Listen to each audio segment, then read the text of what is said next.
I have the Tyranid Codex. Let's find out how good the Mawloc is in 8th edition.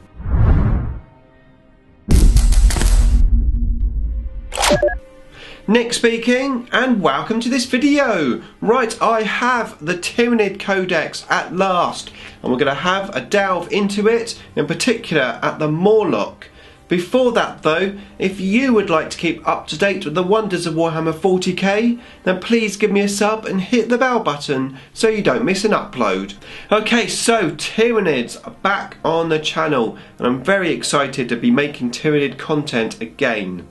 Now what I want to do in this video is take a look at the Mawloc unit in the new codex. And the reason why I'm looking at the Mawloc in particular is because I have a Mawloc themed list where I use 3 Mawlocs as my 3 heavy support choices. Now in previous editions this list performed very well, had a lot of success with it. However, things have changed in 8th edition, and judging from the previous index book, the Mawloc had definitely gone down in its stats. So let's have a look at the Mawloc now in the new codex. Okay, so let's have a look at the codex. Now I haven't studied the codex, I've had a look at it about 10 minutes ago before I made this video. It was quite interesting as I flicked through, got to the Carnifex stage. Carnifex, Screamer Killer, I remember those are basically the Carnifex with the big claws. And then Thornback, what's that? I know it's not a new unit, I'm assuming it's another incarnation of a Carnifex. Anyway, that's right next to the Mawloc entry, which is where I want to look. Now I am very interested to see the stats of this, because as I said, I'm running 3 Mawlocs, so I really want to have a look and see how they're going to work in the army, whether I can make them work. So yeah, looking at the stats, we've got toughness 6 with 12 wounds, 7 attacks, that seems like a lot of attacks, leadership 7 and a 3+ save. Now of course the other stats are over in the different box because they reduce as you take wounds, but at full strength it moves 9 inches, 4+ weapon skill and strength 6. Now points wise, 104 points, that's really cheap, and even if they're not that good, 3 Mawlocs for 300 points is sort of nothing really. I mean, comparing that to what we get with Necrons, and that is really cheap, so that's a good start. Now it comes with the Tau, which is strength user, so strength 6 to start with, no AP, and does D3 damage, and you just get 1 attack with the Tau. And this is an additional attack, so you get your 7 attacks plus a 1 from the Tau, so 8 attacks, that's a lot of attacks. Yes, it is only weapon skill 4+, but I was expecting that because the Mawloc was never really that great in close combat anyway. It was more about when it came down the deep striking rules. So you can have that Tau. You can change the Tau if you want to for one that does -1 AP, 1 damage, or you can have a Tau which does D3 damage and wounds on 2s, which is I think 1 point. So that's probably the Tau that you're going to go for. The Mawloc has 3 sets of Scything Talons, and that means that you can reroll 1s when you hit, and also you get an additional attack. So actually you've got 8 attacks plus the attack from the Tau, that's 9 attacks, which sounds fantastic. Remember, this is a big monstrous creature.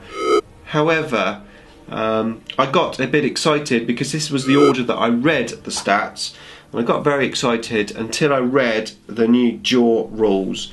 Now the new Jaw rules is, yeah, -3 AP, you would expect that, monstrous creature, D6 damage, pretty decent, but then it's each time the bearer fights, 1 and only 1 of his attacks may be made with this weapon. So that means that only 1 of your attacks is going to be -3 AP, and the rest is going to be no AP. So that's not that good. But then again, like I said, it wasn't really about close combat, the Mawloc, so let's have a look at its special rule. Okay, so Terror from the Deep, it's basically the same as it was in the index, so yeah, during deployment you can set up a Mawloc underground instead of placing it on the battlefield.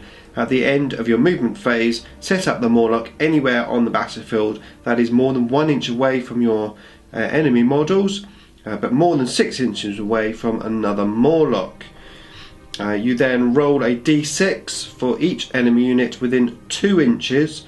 On a 1, nothing happens. On a 2 or 3, it suffers 1 mortal wound. On a 4 or 5, it's d3 mortal wounds. And on a 6, it's 3 mortal wounds. And of course it can burrow as well. The next turn you can burrow under the ground, then you can come back up, assuming you're alive. So the damage output there is definitely not anywhere near as good as it used to be.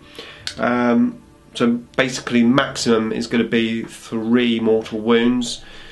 Now if I've got 3 coming down, that's potential to do a reasonable amount, but it's also the potential to just do kill 3 people with 3 Mawlocs, 300 points. So cheap, but doesn't really do much. However, I think it will definitely still work in my themed list, because that's 3 big, massive, monstrous creatures coming down in your enemy's face, and that is going to be a massive distraction. In actual fact, I think they could work really well, because they aren't going to kill anything, but they certainly are going to distract my enemy. And if they are cheap, it means I can put more points into other things to get onto the table. So I'm actually quite liking this new direction. Now obviously what they're doing is they're trying to move over to the Trigon. The Trigon seems to be a lot better. In actual fact, there is an argument that maybe I should have some more models. So I could have my 3 Mawlocs, possibly even more Mawlocs because they're so cheap. Or get some Trigons. One good thing about 8th edition is obviously the new detachments, where you can chop and change your unit types that you have in the army. So I could potentially have 6 heavy supports, for example. Now the Mawloc can take toxin sacs and adrenal glands. I think potentially the toxin sac could be quite good. So that means if you rolled a 6, you do 2 damage rather than 1. So I'm quite liking that on the Mawloc. I think I will add that to my models. But yeah. That's the Mawloc really. So what do you think of it? Do you use Mawloc still? I'm definitely going to be using them because, like I said, it's my favourite model, although my 3 Mawlocs are magnetised, so I can still have them as Trigons if I want to, but I want to sort of stick with my themed list if I can. Now other things that I have in the Mawloc is a few drop pods coming in with Toxicrene or Carnifexes or even Devil Gants. That used to be in the list, and then in the backfield I used to have a Tervigon with some Termagants, a defence line, I don't know if I'll be using that now, and the Venomthropes, giving the cover save bonuses and stuff. And then I used to have 2 Flyrants and a Harpy coming in as well for that extra speed and distraction. So I need to remould my list to work for 8th edition, of course. Like I said, I've only just opened the book and had a quick look at it, and the Mawlocs were where I wanted to look first.